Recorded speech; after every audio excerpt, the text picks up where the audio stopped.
Now welcome the third speaker, Hyerin SHIN, to talk about League as cultural capital in Gacha game communities.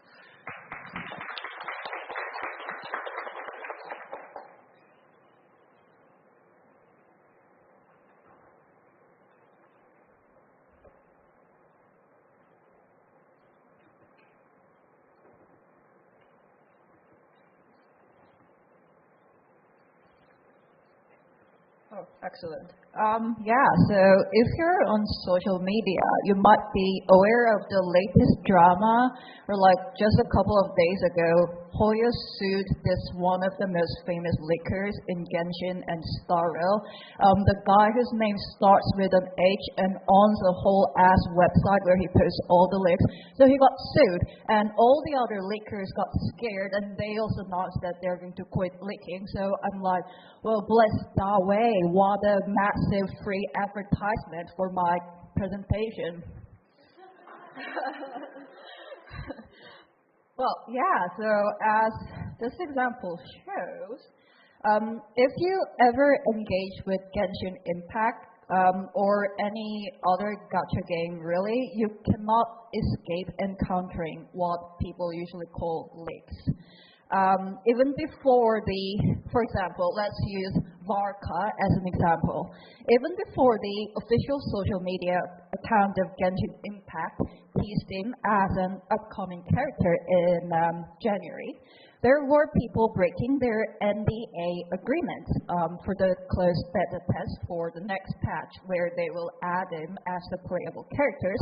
And so based on the official announcement, the only thing we know about him is that he has a big claymore, and his elements, I guess, his weapon type and his artwork probably. But if you look at Varka on Twitter, for some reason people are posting his entire kit, theory crafting his damage details, optimal team compositions, whether you should pull his signature weapon or not, like month before his release. It's so everywhere that in the private conversation with my friend group on Discord, one of them were I've seen people say he's straight up doo-doo in terms of how much damage he does. And then another friend replied, he got a 0.1% buff. Very generous. Thanks, Hoyo. But how do you know that? Because Hoyo never tells you that officially, right? So it's only possible because of this thing called leaks. And as you can see here, leaks are literally everywhere. They're not just on Twitter. They're on in every language, every website. You have this Genshin Insider Tieba in Chinese, and it's on Steam forums. And people talk about leaks in freaking Hoyo Lab, and that's the official website.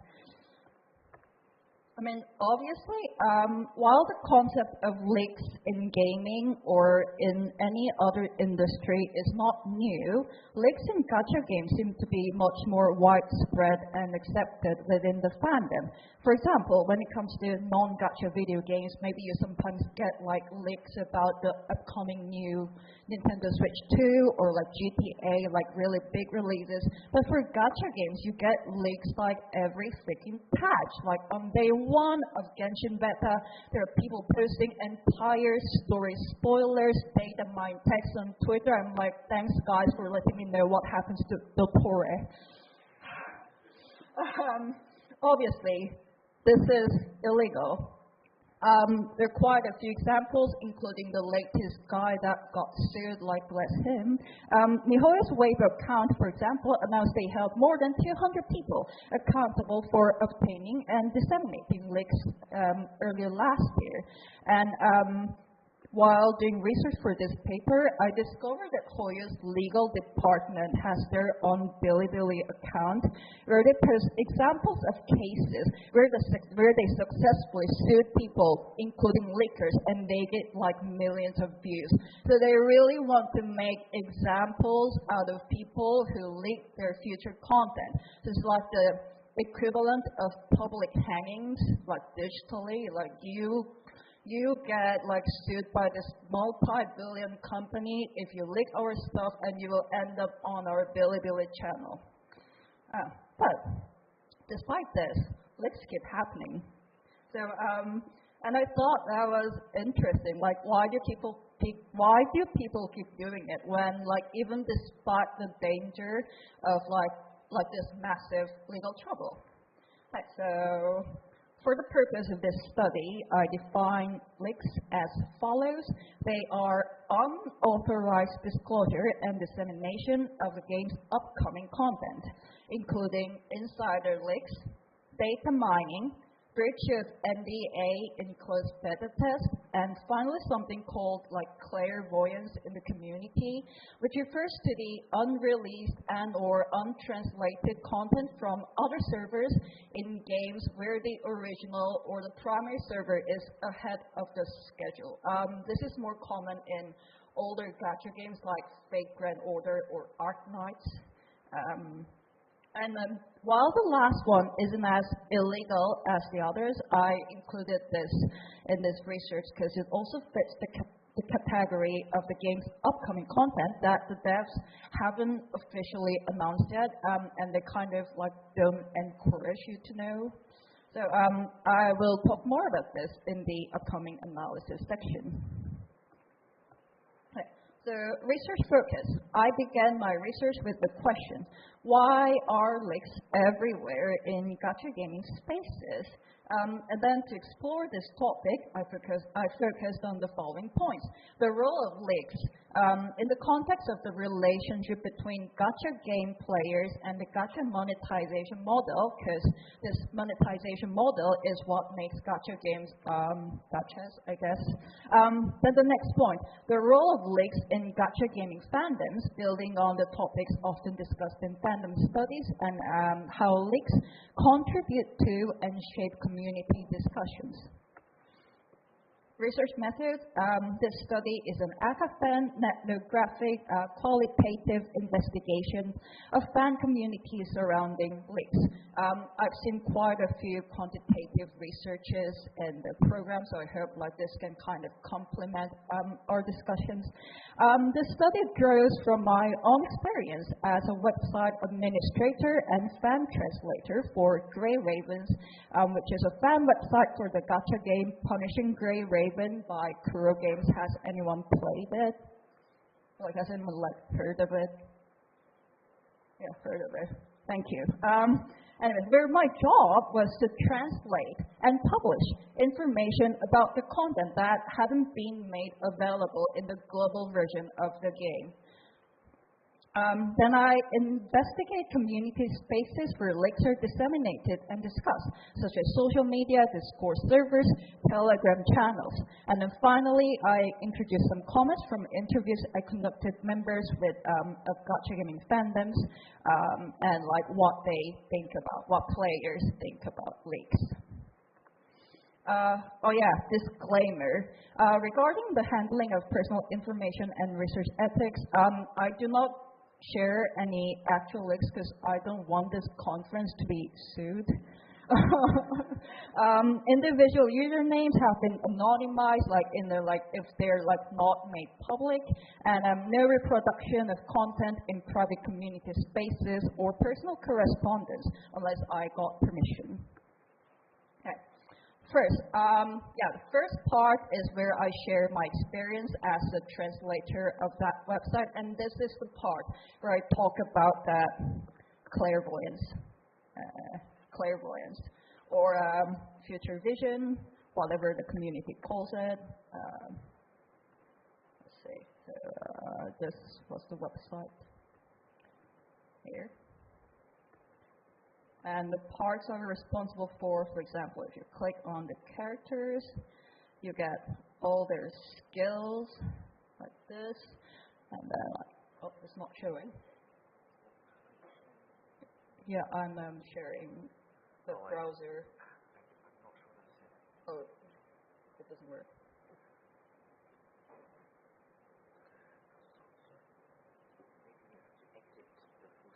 Oh, exit the full screen mode.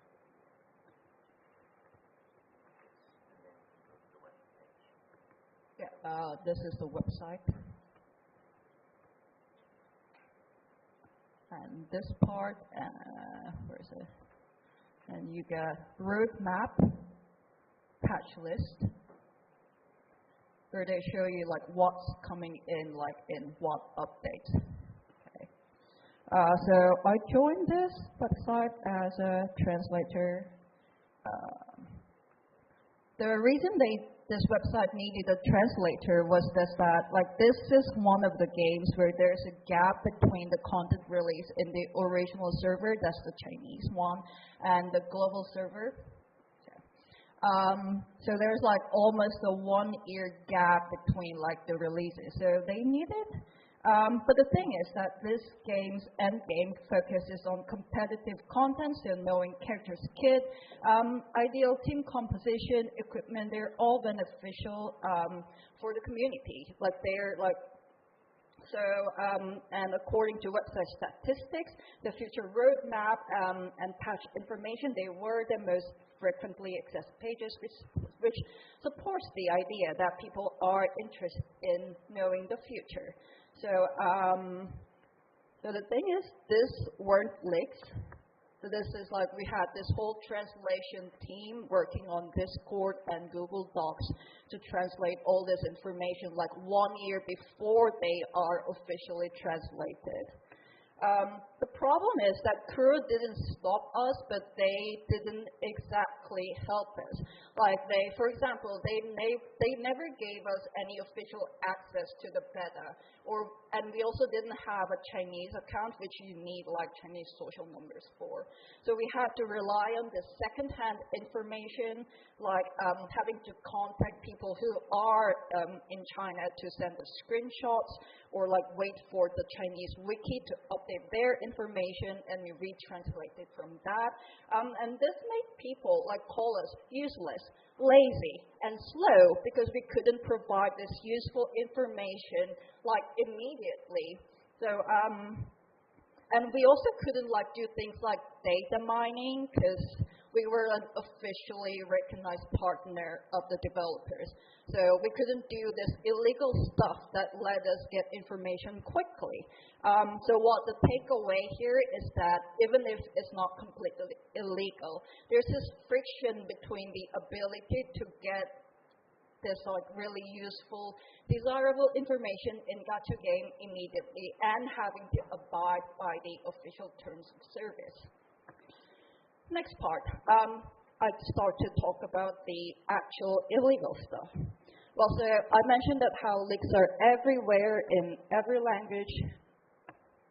And I traced back to Telegram channels owned by several big-name guys, but then it turns out that those people also have their own sources who feed them information, data-mined information mostly, but sometimes insider information. And these big-name Telegram channel owners, they just repost this. I tried to contact the leakers for comment, but they did not reply for obvious reasons. And I believe they chose Telegram for privacy reasons, implying that leakers do know that what they are doing is breaking the rules. And also what's interesting is that in response to the elusiveness, like not being able to know the exact identity of the sources and therefore how trustworthy they are, the community came up with this kind of tracker.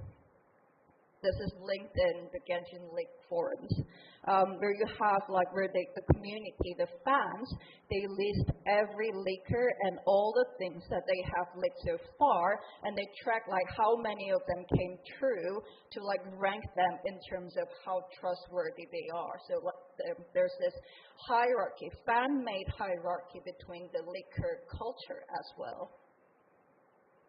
It's almost like leaker PvP you have here.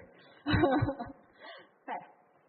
Then I have some interviews. I'll go through it very quickly. I interviewed 5 people who played multiple gacha games for many years, and they're involved in fandoms.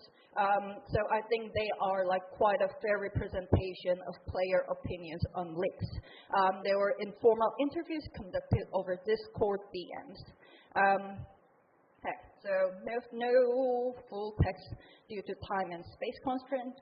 space limitations. So I'm going to introduce what kind of perspective each person is coming from and the main takeaway from a conversation with them. First, we have someone who mentions the need to have provide this useful information to the players as an owner of an informative website. And she mentions a good point that leaks are a way to make the gacha system more fair, because the monetization is very greedy, but gacha kind of helps the players fight against that.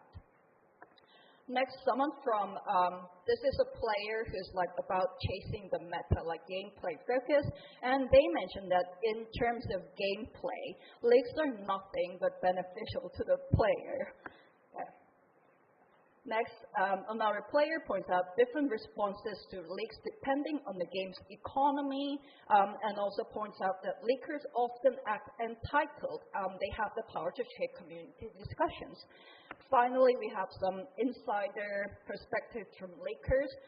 There's an anonymous data miner who mentioned that their motivation for data mining is for fun and clout, that they see decrypting this Unity engine data mining as some kind of challenge that posed by the developments. Another perspective from a beta tester. Skip that. Finally, analysis and conclusion. I will say that based on my findings, one way to look at gacha game leaks, and one of the reasons why they are so popular, is to define them as a form of paratextual cheating, using the definition of the terms as proposed by Mia Consalvo. I would say that they're an alternative way to play a game and an activity that can challenge game companies in understandings of who controls the game space. From the way that gacha game companies treat leaks, they want you to suffer. That's the rule. That's the way they want you to play gacha games. But they don't want you to know what's coming next. They want you to suffer from the fear of missing out. But as I mentioned previously, leaks help players to combat this greedy monetization. So they are a way for players to combat the control, the restriction imposed by this monetization system. Right. At the same time, leaks, we've also seen that leaks themselves can function as cultural capital, and leakers as fan leaders. They may start out for fun, for clout that has no monetary value, but because of how valuable this information is in the context of gachas, they can easily be turned into a capitalistic currency with people forming hierarchies within the fandom, with leakers controlling the flow of information. And obviously, a lot of leakers take sponsorships and they monetize social media accounts where they post leaks. So we have what's supposed to be combating capitalism, turning into a capitalistic currency, in turn. Right. So that's it. Thank you. Thank you. Due to the time limit, maybe we have time for one long question. Yeah. Here. It's a medium question. Yeah. Hello. That was such a great talk. I am always totally hooked when leaks come out. I can't not look at them. I remember when Scope was leaked, I felt such elation and things like that. But something I'm really curious about, and I wonder if it's something that you've thought about too, is how leaking works as basically free promotion for these video games. I feel on a lot of the social media platforms you talk about, there's a real energized discussion that tends to come out of leaks and gets people excited for the next patch or things like that. And I always think it's an interesting tension between, say, Hoyo versus excitement in ensuing and sort of, as you say, hanging from the rafters, people who they've caught leaking, but also the fact that they probably benefit quite substantially from leaker culture as a kind of promotion. So I just wondered what your thoughts were on that and whether you'd had time to think about that as well. Yeah, so there is there's a very popular conspiracy theory that Hoyo is intentionally feeding leakers, but also they also have their own ways of this like drumming of interest, like live streams, teasers. So like that suggests that like they have their own authorized way of showing things, and leaks are not part of that. Because like why would they post teasers if everyone knows about like Darkest Kids already? Why would they post this like teaser image? Like that seems useless if they tolerate leaks. Right, if you have anything else to talk about, maybe you can talk to her after the session. I'm sorry. Then